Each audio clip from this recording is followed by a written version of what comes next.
स्वागत है आपका कैपिटल टीवी में। दिग्विजय सिंह, मध्य प्रदेश के पूर्व मुख्यमंत्री दिग्विजय सिंह, कांग्रेस के कट्टर समर्थक दिग्विजय सिंह, कांग्रेस से राज्यसभा सांसद दिग्विजय सिंह, बीजेपी और आरएसएस के धुर विरोधी दिग्विजय सिंह, अपने बयानों के लिए चर्चा में रहने वाले दिग्विजय सिंह और इन सबसे अलग पीएम मोदी और केंद्रीय गृह मंत्री अमित शाह के सबसे बड़े आलोचक दिग्विजय सिंह अचानक से जब अमित शाह की प्रशंसा करने लगे तो आप क्या कहेंगे? यही ना कि लगता है कि दिग्विजय सिंह का भी कांग्रेस से मोह भंग हो गया है, शायद वे भी बीजेपी में जाने वाले हैं। आखिर ऐसा क्या हुआ कि दिग्गी राजा के सुर और स्वर दोनों बदल गए और वे अमित शाह के लिए कसीदे पढ़ते नजर आए? इस रिपोर्ट में देखिए।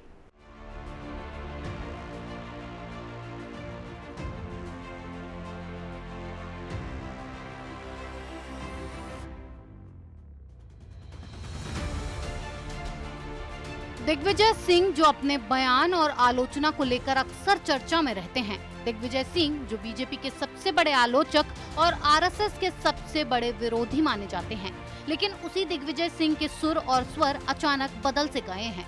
कहां तो वे बीजेपी और आरएसएस को कोसते नहीं थकते थे, कहां तो वे पीएम मोदी और अमित शाह के खिलाफ दुष्प्रचार में अपनी पूरी ऊर्जा खर्च कर देते थे।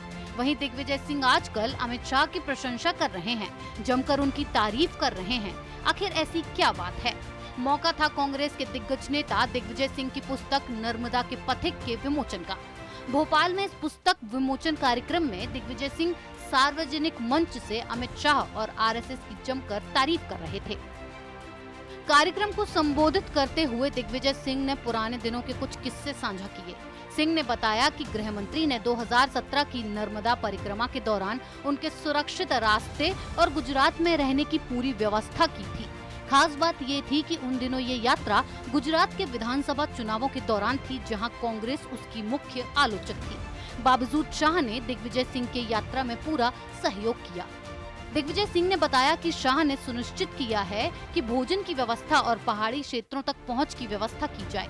उन्होंने आगे कहा, जानकर हैरानी होगी कि आज तक वे अमित शाह से नहीं मिले, लेकिन उन्होंने अपना धन्यवाद शाह तक पहुंचवा दिया था। उन्होंने बताया कि जब वे भरूच क्षेत्र से गुजर रहे थे तो आरएसएस कार्यकर्ताओं ने एक दिन मांझी समाज धर्मशाला में उनके समूह के ठहरने की व्यवस्था की थी। दीवारों पर आरएसएस के दिग्गजों केशव बलिराम हेडगेवार और माधवराव सदाशिवराव गोलवलकर की तस्वीरें थी।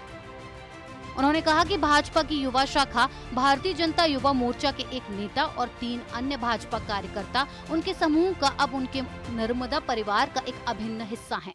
आपको बता दें कि कांग्रेस नेता दिग्विजय सिंह ने 3000 किलोमीटर से अधिक लंबी यात्रा शुरू की थी, जो 30 सितंबर 2017 को नरसिंहपुर जिले के बर्मन घाट से 6 महीने तक चली थी।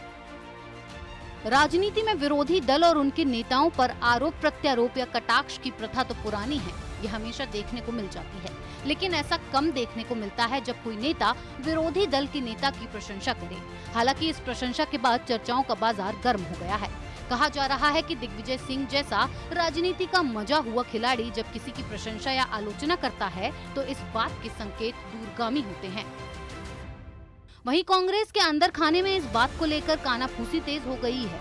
आपको बता दें कि दिग्विजय सिंह भोपाल से बीजेपी प्रत्याशी साध्वी प्रज्ञा ठाकुर से लोकसभा चुनाव हार गए थे। उसके बाद सिंधिया कड़वाहट के बीच कांग्रेस ने उन्हें राज्यसभा भेजा था और वो फिलहाल कांग्रेस कोटे से राज्यसभा सांसद हैं।